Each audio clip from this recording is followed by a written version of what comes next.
नमस्कार दोस्तों, मैं हूँ राजकुमार विश्वकर्मा और मेरा यूट्यूब चैनल जीके विथ राज में आप सभी का स्वागत है।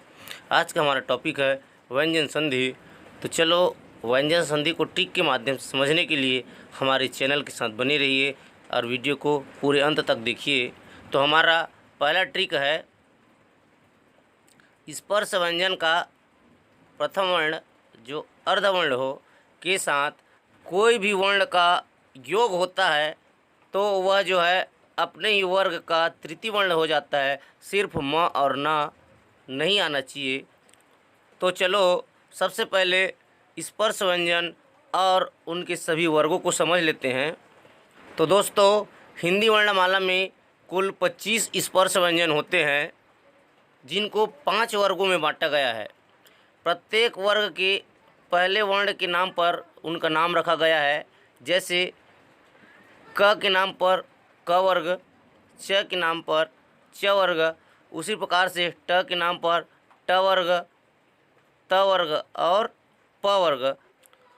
तो चलो स्पर्श व्यंजन के प्रथम, तृतीय और पंचम वर्ण को एक बार समझ लेते हैं, क्योंकि इन्हीं तीनों का यूज़ जो है हमारे ट्रिक में होगा। तो चलो चलते हैं। हमारा प्रथम वर्ण है क, च, ट, त और प। इसी प्रकार से तृतीय वर्ण है ग, ज, ड, द और ब। और हमारा पांचवा वर्ण है जिसे हम पंचमाक्षर भी कहते हैं, अंग, इय, अण, न और म। तो चलो हमारे प्रथम ट्रिक की ओर चलते हैं।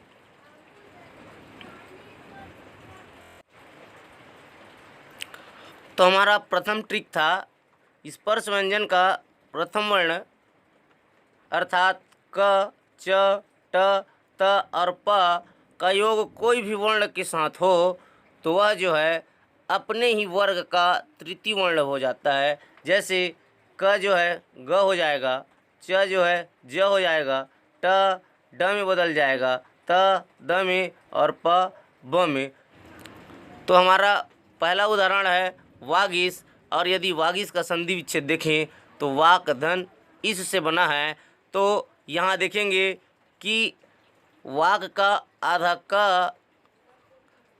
का योग जो है ई के साथ हुआ है, इसलिए क अपने ही वर्ग का तृतीय वर्ण के रूप में परिवर्तित हो गया है। यहाँ देखेंगे क जो है ग में बदल गया है और ई का मात्रा ग में लग गया है। इस प्रकार से वागीश बना है।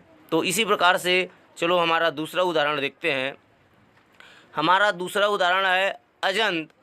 अजंत जो है अच धन अंत के योग से बना हुआ है। यहाँ देखेंगे आधा च के साथ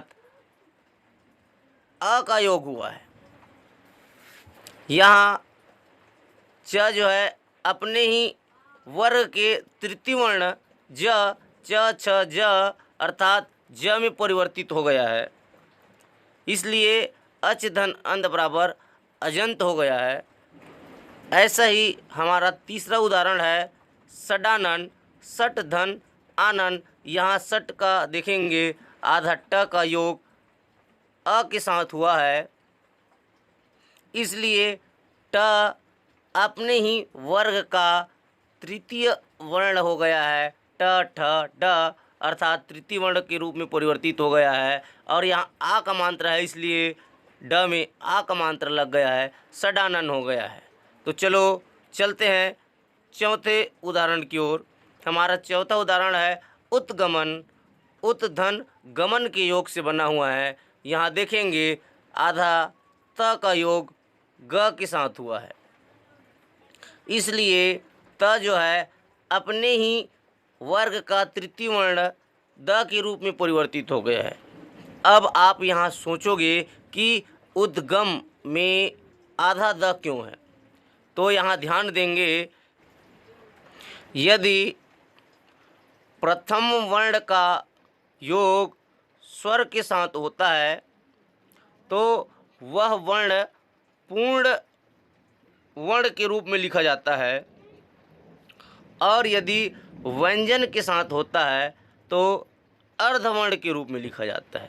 यहाँ ग जो है व्यंजन है, इसलिए द अर्धवर्ण के रूप में लिखा गया है। उसी प्रकार से नीचे भी लिखा गया है। चलो इसको भी समझ लेते हैं हमारे पांचवा उदाहरण को। हमारा पांचवा उदाहरण है अब्ज, अप धन ज के योग से बना हुआ है। यहाँ आधा प का योग ज के साथ हुआ है, तो प जो है अपने ही वर्ग का तृतीय वर्ण ब के रूप में परिवर्तित हो गया है। और यहाँ ज व्यंजन होने के कारण जो ब है वो अर्धवर्ण के रूप में लिखा गया है। आशा है यह ट्रिक आप लोगों को समझ में आ गया होगा। तो चलो चलते हैं हमारे दूसरे ट्रिक की ओर। हमारा दूसरा ट्रिक है प्रथम वर्ण जो अर्धवर्ण हो उसके साथ म और न आए तो उसी वर्ग का वह जो है पंचम वर्ण हो जाता है। तो चलो देखते हैं कि पंचम वर्ण कौन कौन से हैं। तो ध्यान देंगे, यहाँ पंचम वर्ण क का अंग हो जाएगा, च का इ हो जाएगा, ट का ड़ हो जाएगा, त का न हो जाएगा और प का म हो जाएगा। तो चलो चलते हैं उदाहरण की ओर। हमारा पहला उदाहरण है वाक धनमय बराबर वाग्मय। यहाँ देखेंगे आधा क का योग म के साथ हुआ है, इसलिए क अपने ही वर्ग का पंचम वर्ण हो जाएगा, अंग हो जाएगा। और चूँकि क यहाँ अर्धवर्ण है इसलिए अंगा भी अर्धवर्ण हो जाएगा।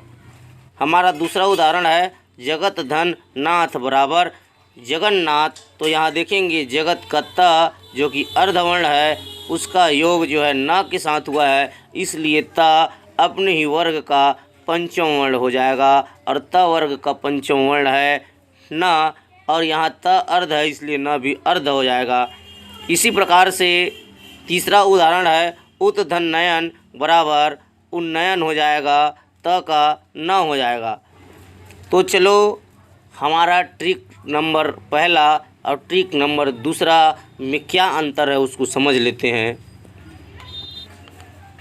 हमारा ट्रिक नंबर पहला था अर्धवर्ण के साथ कोई भी वर्ण आए, सिर्फ म और न आए तो वह जो है तीसरा वर्ण हो जाता था। लेकिन हमारा दूसरा ट्रिक है कि अर्धवर्ण के साथ म और न आए तो वह जो है अपने ही वर्ग का पंचम वर्ण हो जाता है। तो चलो चलते हैं तीसरे ट्रिक की ओर। हमारा तीसरा ट्रिक है अर्धवर्ण म के साथ कोई भी वर्ण आए तो वह अपने ही वर्ग का पंचम वर्ण हो जाता है, सिर्फ उसके साथ अंतस्थ या ऊष्म व्यंजन नहीं आना चाहिए। हम सभी जानते हैं ऊष्म व्यंजन स, श, श और ह है, और इसी प्रकार से अंतस्थ व्यंजन य, र, ल और व है। तो ना ही ऊष्म आना चाहिए और ना ही अंतस्थ आना चाहिए। बाकी इन दोनों को छोड़ करके कोई भी व्यंजन आए वह जो है अपने ही वर्ग का पंचम वर्ण हो जाता है। तो चलो उदाहरण की ओर चलते हैं।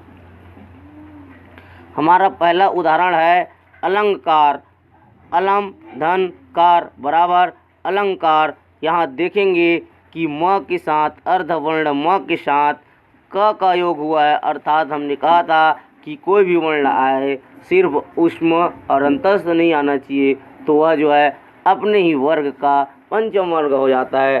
तो देखेंगे ये जो म है वह क के कारण क का पंचम वर्ण अंग हो गया है, और यहाँ अर्धवर्ण है इसलिए यहाँ भी अर्धवर्ण हो गया है। इस प्रकार से यह अलंकार है, जिसे हम इस प्रकार से भी लिखते हैं। हमारा दूसरा उदाहरण है पम धन चम बराबर पंचम। यहाँ म का योग च के साथ हुआ है, इसलिए म च वर्ग का पंचम वर्ण बन गया है, अर्थात ईया बन गया है।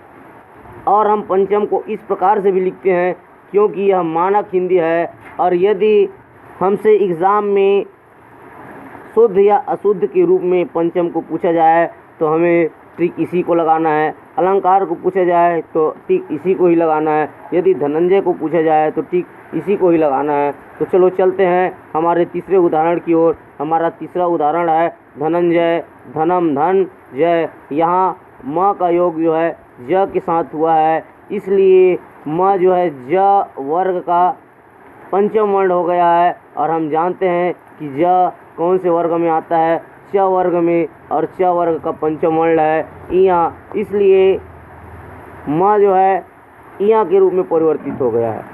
तो चलो दोस्तों, आपके लिए दो प्रश्न हैं, मृत्युम धनंजय पतम धनंजलि।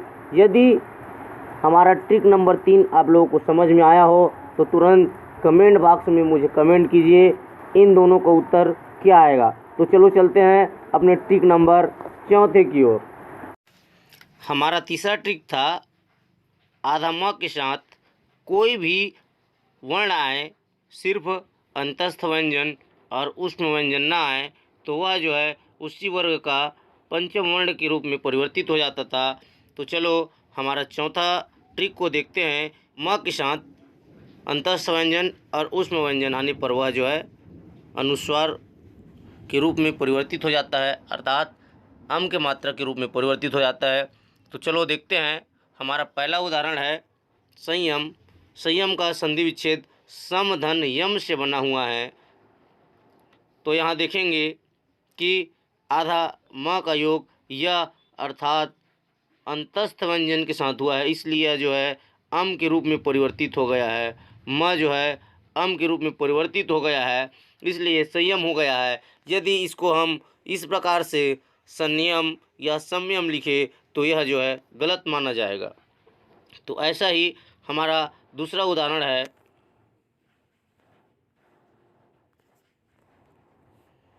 समवत समधन वत। यहाँ आधा म का योग जो है अंतस्थ व्यंजन के साथ हुआ है, इसलिए आधा म जो है अम के मात्रा के रूप में अर्थात अनुस्वार की मात्रा के रूप में परिवर्तित हो गया है। इसी प्रकार से इसको भी हम संवत या संवत लिखते हैं तो यह जो है गलत होगा, अशुद्ध होगा। हमारा तीसरा उदाहरण है समधन स बराबर संशय। यहाँ जो है आधा म का योग उष्ण व्यंजन के साथ हुआ है, इसलिए आधा म अनुस्वार के रूप में परिवर्तित हो गया है। इस प्रकार से इसे भी हम यदि संशय या संशय लिखे तो यह गलत होगा। तो चलो आप लोगों के लिए ये प्रश्न है, समधनहार बराबर क्या होगा। यदि हमारा ट्रिक आप सभी को समझ में आया हो तो इनका उत्तर हमारे कमेंट बॉक्स में दीजिए, और इसका पार्ट 2 यदि आप देखना चाहते हो तो हमारे नीचे डिस्क्रिप्शन बॉक्स में लिंक दिया हुआ है। धन्यवाद।